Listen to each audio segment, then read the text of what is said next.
What's up, Table Rock Fishing Intel members? Eric Prey, Table Rock Fishing Intel, Focus Fishing Guide Service. Got another video fishing report for you, a extended video fishing report. Been on the water quite a bit. Every day but yesterday. Did not fish yesterday, but I have fished the rest of the entire month of May and most of April. I have been on the water.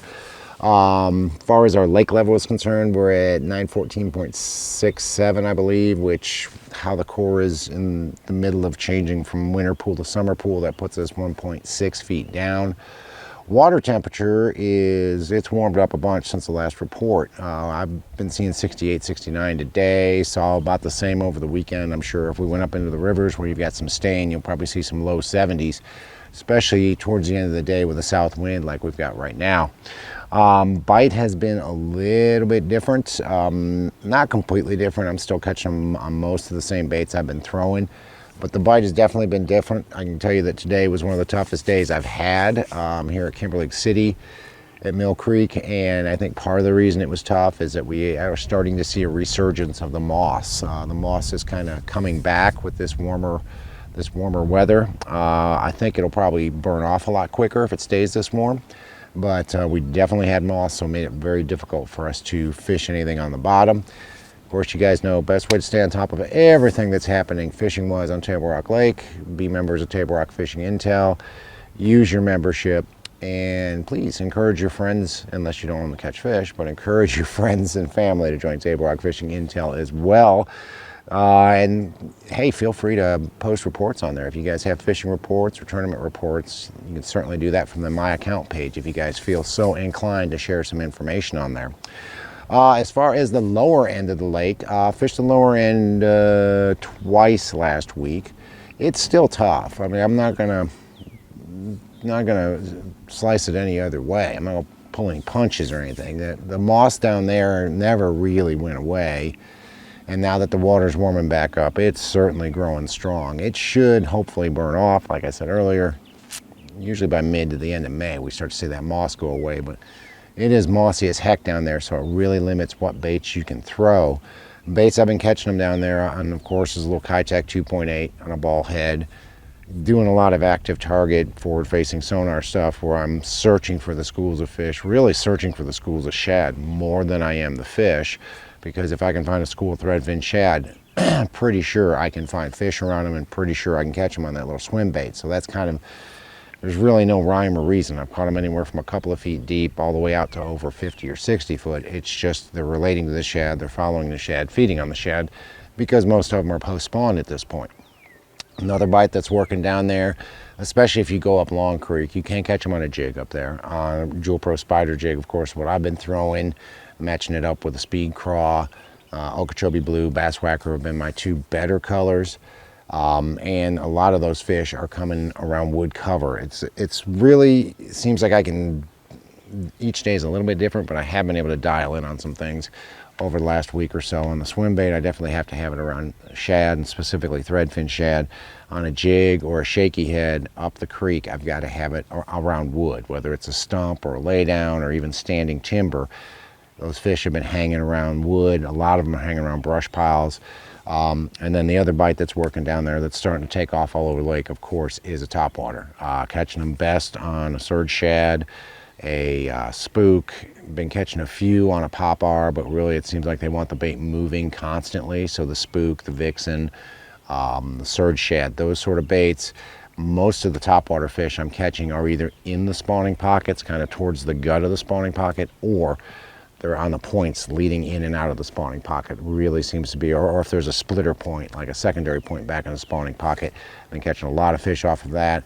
Some of them around timber, but I don't think the timber's as important as having shad close by, because if you've got shad in those spawning pockets or around those spawning pockets, especially first thing in the morning, you can certainly catch some fish on topwater.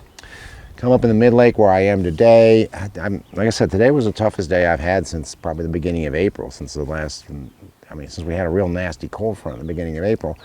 Part of the reason was the moss has made, the revenge of the moss is happening here in Kimberlake City, that's for sure. It made it very difficult for us to do anything on the bottom. So like shaky head, jig, Ned, tube, That moss is all the way out to about 8 or 10 feet, and really most of the fish we caught were shallower than that. So what we caught them on today was a Kitech 2.8. Again, I'm looking for shad. I'm scanning with my forward-facing sonar. A lot of times you don't need it because a lot of times, especially early, those shad are right on top of the surface and you can actually see them flicking on the surface. But all the fish we caught today were around shad, around a school of threadfin shad. So keep that in mind if you're going to be throwing a Kitech down here. I have caught, didn't fish it today, but I have caught some around here on the jackhammer.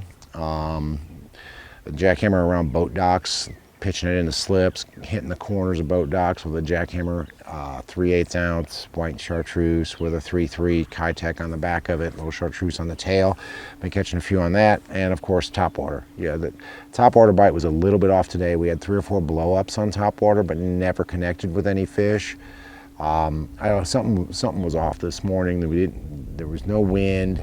I noticed as I was driving down, all the cows were laying down. I know it's a wives' tale, but I mean, it was really off. It picked up a little bit as the day went on, but it's just, there's something going on. I don't know if because of the unsettled weather or whatever, the barometer may be off a little bit, but had some blow-ups, but didn't really catch anything on top water, versus over the weekend where we caught them on the surge shad.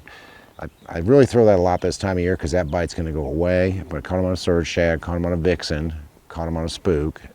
We did have a couple on a popar around some docks. Like to work that popar around the dock where you throw it up next to it and work it, pop it a couple of times and let it sit right next to a dock float, and you'll draw some strikes doing that, and that's how we caught them on a popar over the weekend. So the topwater bite was pretty good in Kimberling over the weekend. James River, I was up the James on Saturday? Yeah, Saturday. Was up the James on Saturday, basically went from Ants Creek to about Campers Point. And the beautiful thing about Saturday is there was a massive shad spawn going on. And the shad, if they weren't around boat dock spawning, they were all back in pockets, the very backs of pockets. I tried to run that a little bit today down here and never saw anything. But you had massive schools of shad that had moved back into the pockets, trying to get shallow, trying to find rocks, trying to find trees, bushes, whatever they can to lay their eggs on and spawn. And of course, every fish that swims followed these schools of shad that were 100 yards wide, 50 yards deep, and only in 5 or 6 foot of water. So we basically wrecked them on anything that looked like a shad on Saturday. Caught them on a swim bait, Kitech 2.8, caught them on a jackhammer, caught them on top water, pretty much anything we wanted to throw that had any, I'm sure we could have caught them on a spinnerbait too, anything around that shad spawn. Now, don't know if the shad spawn was happening today because I wasn't up that way. I certainly did not see a shad spawn in Kimberling City, but it would not surprise me to see those fish move up again, see those shad move up again here in the next couple of weeks. We get a little bit more stable weather. You know, we've got kind of an up-down roller coaster this week with rain chances every day, but I really think that shad spawn is going to take off, and that's going to become very important. And like I said, throw your Kitech around them, throw a chatterbait around them or a jackhammer around them, throw a topwater around them, throw a spinnerbait around them. When you see those shad flicking on the surface like that, especially up shallow, you guaranteed there's fish underneath them waiting for the injured ones or just waiting to bust on them. Beyond the shad spawn, I have been catching them on a jewel squirrel head up there. Basically 1/4 ounce with a Senko on it, green pumpkin Senko, putting a little chartreuse on the tail. That's been good. Been catching them on a pro spider jig up there. Okeechobee blue and bass whacker have been the 2 best colors, matched up with a speed craw or a super speed craw if the water's really dirty. Most of those jig fish, kind of like up Long Creek, are relating to wood, whether it be a stump, a lay down, a brush pile. But it seems like I catch them on wood or I catch them around the docks. Definitely the fish are post spawn. Most of the fish are post spawn up there. I have to say that because somebody else tell me I saw them on beds. Okay, there could still be some on beds. I'm just telling you, most of the fish I've seen are post spawn. Most of the fish I've caught are post spawn, and they've backed off of the bank just a little bit. Even the ones that I'm dragging that shaky head on, though, they're less than 10 feet deep, at most 15, but mostly less than 10 feet deep. And I've still got to have a little rock mixed into my points and into my pockets to get bit. They haven't really moved to the flat gravel that I've seen. Another bite that's working up there, of course, is a Carolina rig, something I don't talk about a whole lot, but I know a lot of guys have been throwing a Carolina rig on some points up there. gravel and rock mix points, basically putting a French fry. I mean, this is old school stuff, using a French fry or a fish doctor. Some of them using like brush hog or creature baits, but there's definitely a Carolina rig bite going up the James as well. I heard that there may be a square bill bite starting and a buzz bait bite starting up there. I have not been far enough up. Where I've heard it's going on is up above Cape Fair. I have not been up there, and I don't know that I'll get a chance to get up that far this week. I'm gonna try to, but I hear that they are, because the water's so warm up there already and the shad have spawned, and there are shad still spawning, that they're catching them on a square bill in less than a foot of water and catching them on buzz baits and spinner baits for that matter, cheddar baits, on shallow wood cover, like wood cover that's less than 3 feet deep. So you might keep that in mind if you're going to go up around Cape Fair this weekend. White River's been really good. You do have a little bit of moss from about probably 0.19 down at this point. I know it was bad up there around Baxter, or getting bad around Baxter, so it does limit your dragging baits. Yeah, again, topwater is going to be king. It's going to be what we're going to be talking about for the next probably 2 to 3 weeks. Every morning you better have a topwater tied on and try to get out there as the sun is, before the sun comes up. Try to get up there as it's just getting light, because that bite really turns on this time of year. Surge shad, spook, vixen, popper, whopper plopper, whatever you like to throw, have a topwater laying on your deck and make sure you can cover water with that. Again, Kitech 2.8. A lot of times when those fish are busting topwater, they're the smaller fish, and I'll throw a Kitech underneath them and catch better fish. Or once that bite slows down, I'll get out on those secondary points around the spawning pockets and be able to catch those fish, just like I was saying, using the forward-facing sonar, looking for shad, finding the fish around shad and catching them that way. Get away from the moss. If you get up around Big Creek and continue on up, you're going to get away from the moss.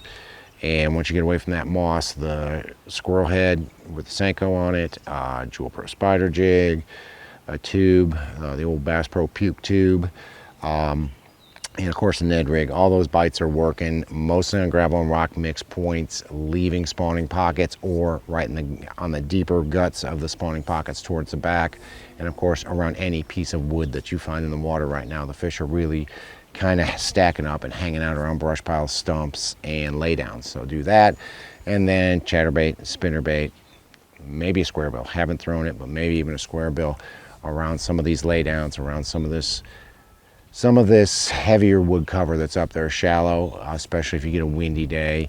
There's areas up there that have got a little bit more color than others, so if you've got a little bit of wind, those fish will really turn on around that wood.